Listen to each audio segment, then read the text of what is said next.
ओम दुर्गे नमः। श्रोता को समर्थक समर्थक। द्रौपदी का श्राप कैसे बना, घटोत्कच की मृत्यु का कारण। बहुत ही सुंदर अल्पसंग कथा सुंदर है। कथा महाभारत से है। कथा सुनने से मनुष्य को पुण्य की प्राप्ति होती है और साथ में ज्ञान की प्राप्ति होती है। आखिर द्रौपदी ने घटोत्कच को क्यों दिया था मृत्यु का श्राप। महाभारत से कई सारी जुड़ी कथाएं हैं जिनसे लोग आज भी अनजान हैं। अपने महाभारत के कई श्राप और वरदान के बारे में तो पढ़ा है, सुना होगा। महाभारत के कई श्राप लोगों के बीच बहुत ही प्रसिद्ध हैं, लेकिन क्या आपको पता है कि द्रौपदी ने भी घटोत्कच को एक श्राप दिया था। उसी श्राप के कारण घटोत्कच की मृत्यु भी हुई थी। दरअसल में भीम और हिडिंबा के पुत्र का नाम घटोत्कच था। घटोत्कच ने कौरव सेना के कई सारे योद्धाओं का वध किया था।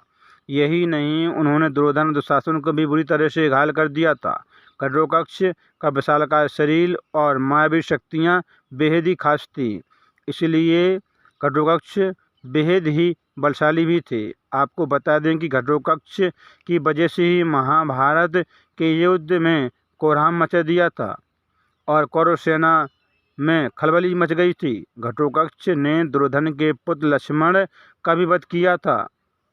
वही घटोत्कच का विवाह धृतराज मूरा की पुत्री अहिल्यावती के साथ हुआ था, जिन्हें मौरवी और कामकनका के नाम से भी जाना जाता है। घटोत्कच और मौरवी के दो पुत्र थे। पहले पुत्र का नाम बर्बरिक था और दूसरे पुत्र का नाम अंजनपर्वा था।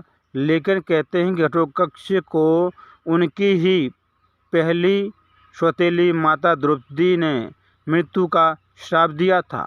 दरअसल में घटोत्कच पहली बार अपने पिता भीम के राज्य में आए थे। घटोत्कच अपनी माता हिडिंबा के आदेश का पालन किया करते थे। फिर घटोत्कच ने आज्ञा के अनुसार द्रौपदी का आदर सम्मान नहीं किया। ये देखकर द्रौपदी का मान आहत हुआ, उनको दुख हुआ और द्रौपदी को अपमान महसूस हुआ, जिसके कारण द्रौपदी बहुत ही क्रोधित हुई और गुस्से में घटोत्कच को श्राप दे दिया।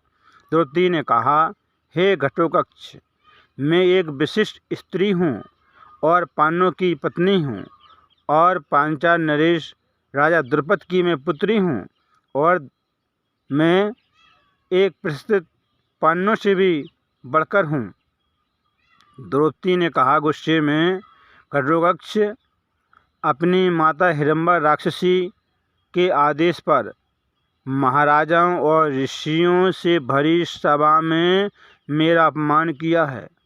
अंत में द्रौपदी ने कहा, घटोत्कच की आयु सीमा बहुत कम होगी और वह बिना किसी युद्ध के कारण ही मारे जाएंगे। पौराणिक कथाओं के अनुसार कर्ण ने घटोत्कच पर इंद्र का अमोघ अस्त्र चला दिया था। इसकी वजह से उनकी मृत्यु हो गई थी। घटोत्कच का वध हुआ था। वैसे ये युद्ध घटोत्कच का तो नहीं था, लेकिन आपने पिता भीम के आह्वान करने पर घटोत्कच को रणभूमि पर आना पड़ा था। इसके बाद उसने पूरी कौरव सेना में हाहाकार मचा दिया था। कर्ण हो या फिर द्रोणाचार्य हो, कोई भी योद्धा हो, उसकी शक्ति के आगे टिक नहीं पा रहे थे। ऐसे में दुर्योधन ने कहा कि कर्ण, अपने अमोघ अस्त्र को चलाओ, घटोत्कच का वध कर दो। ये वही अस्त्र था जो स्वयं अपने कवच कुंडल के बलदेव में इंद्रदेव ने कर्ण को दिया था, जिसका प्रयोग कर्ण केवल एक बार ही कर सकते थे और जिस पर भी करते उसका वध निश्चित था। ऐसे में कर्ण ने उस अस्त्र को केवल और केवल अर्जुन के लिए बचा के रखा था, लेकिन घटोत्कच पर और उसकी शक्ति को देखते हुए उस पर ये अस्त्र कर्ण को चलाना पड़ा था और इस तरह से एक मायावीर और बलशाली राक्षस का वध हुआ था।